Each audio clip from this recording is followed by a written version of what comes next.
But I do think one thing that really irks me on the left, and I don't really have a lot of faith in the right, so you tend to criticize the people that you line up more, that you care more about, and that would be the Democrats for me.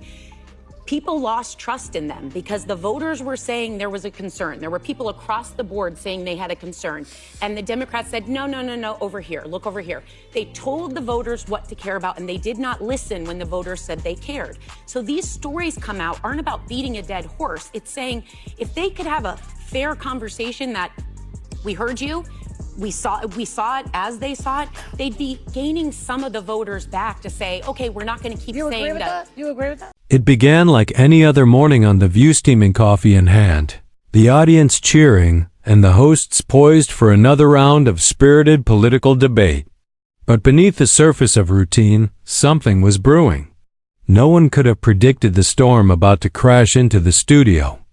I think that I want to move on from why the Democratic Party lost, and I want to hear from the Democratic Party about how we are going to take our country back and how what they are going to do to combat fascism and what they're going to do to stop the Medicaid cuts that are going on, to stop giving tax cuts to billionaires, to stop taking federal workers' pensions away, to stop taking federal jobs away, to stop taking education away, to stop attacking our institutions, to stopping, why is this Trump administration stopping medical research, cancer? I want to talk about why this administration is giving refugee status to South African white Afrikaners as opposed to Afghans and Ukrainians and people of color. That's what I want to talk about. I think It started like any typical morning on The View, coffee steaming, applause echoing, and the hosts smiling as they settled in for another round of fiery political banter.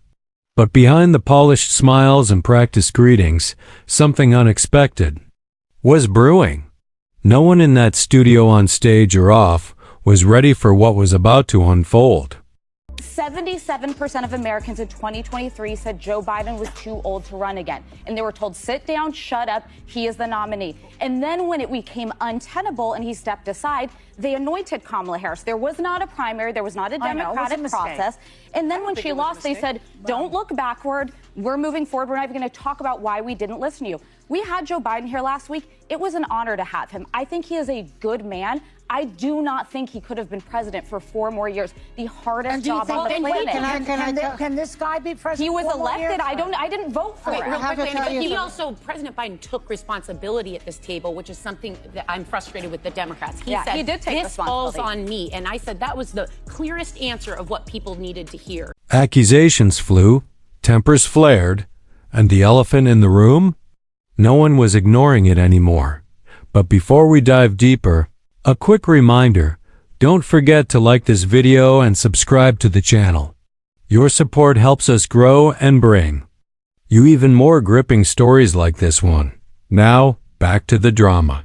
Quoted in this book of saying they would be boxed out of meetings if they raise concerns. And there's very specific examples. George Clooney goes on the record to Jake Tapper and says he moved mountains. He flew in from Italy to do this record fundraiser for Joe Biden. Joe Biden didn't recognize George Clooney. One of the most recognizable, one of the most recognizable men on the planet.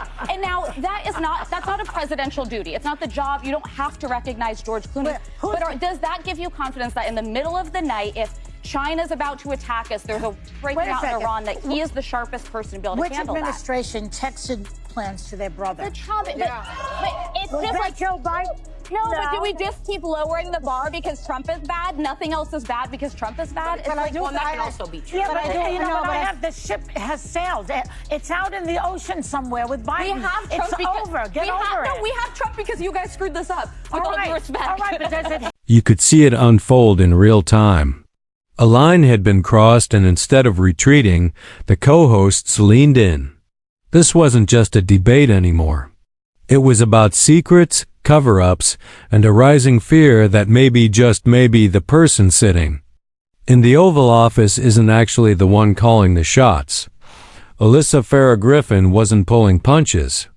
She looked her co-hosts dead in the eye and said what millions of Americans have been thinking. This isn't just about aging or slowing down. This is a full-blown political cover-up. According to her, for the past 4 years, the Democratic Party, the media, and even members of Biden's own inner circle have been working overtime to bury the truth. And that truth? I mean, really. Because the Trump administration, Trump lied to people. I think that's why we have. He won more votes. That is a fact. I think he lied to his base. I think he told his base that they were going to, their overtime would not be taxed. That was a lie. Actually, that's in the new tax bill. It's literally in the tax bill in Congress. They had to fight to put that in. They had to fight to put that back in. He had every intention of taking away that.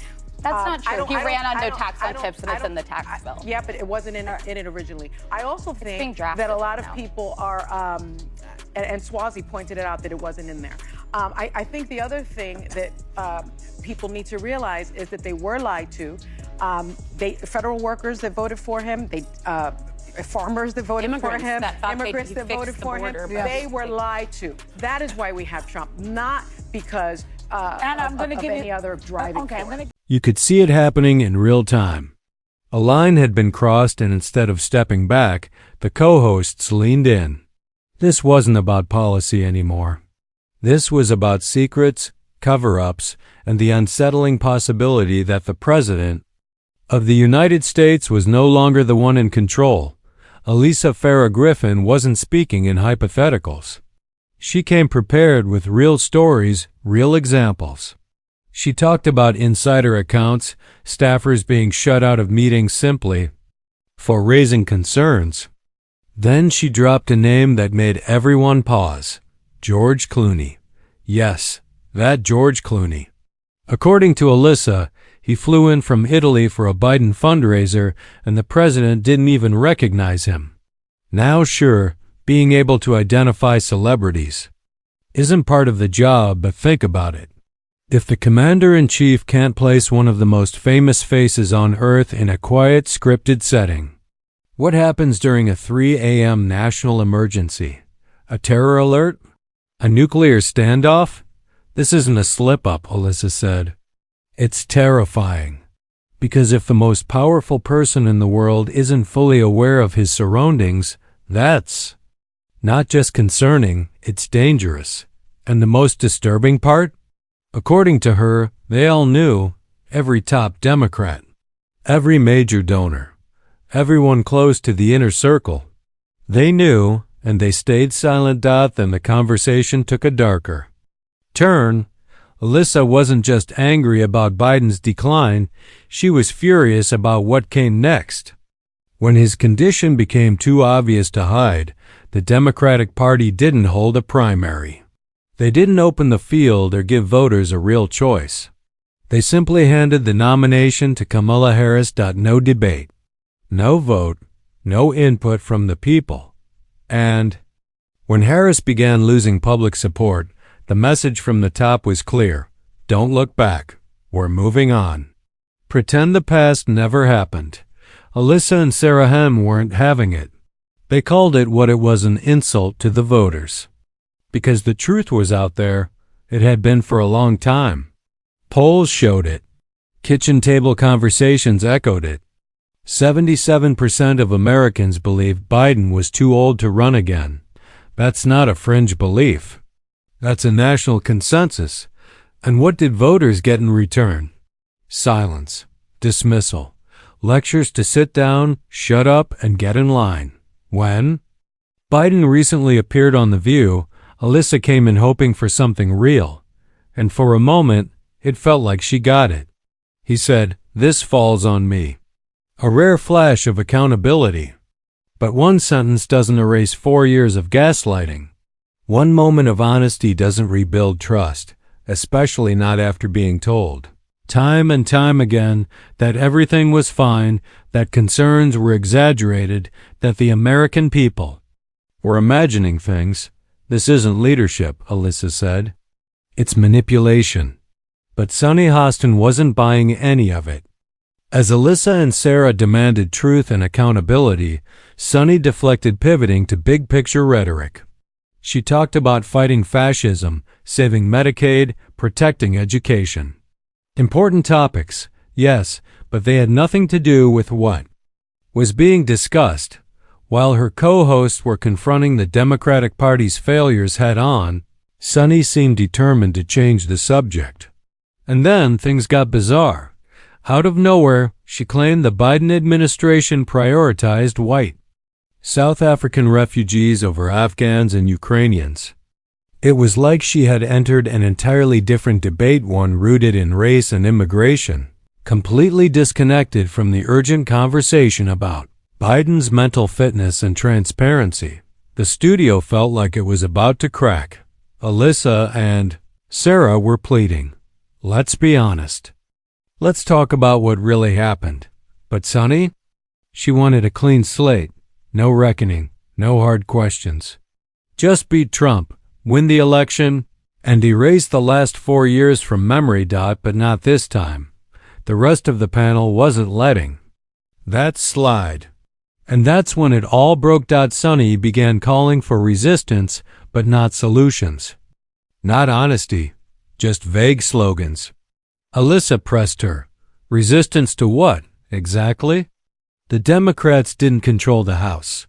They didn't control the Senate. And by all appearances, they didn't even have a fully functioning president in the White House. So what were they resisting? Reality? Alyssa laid it out bluntly. They've already tried everything. Marches, protests, filibusters, spin campaigns. They shouted, smeared, and staged outrage. And they still lost. So now what? More noise? At this point, she said, it doesn't feel like strategy, it feels like a cry for chaos. Because chaos is easier than admitting the truth. And the truth was brutal.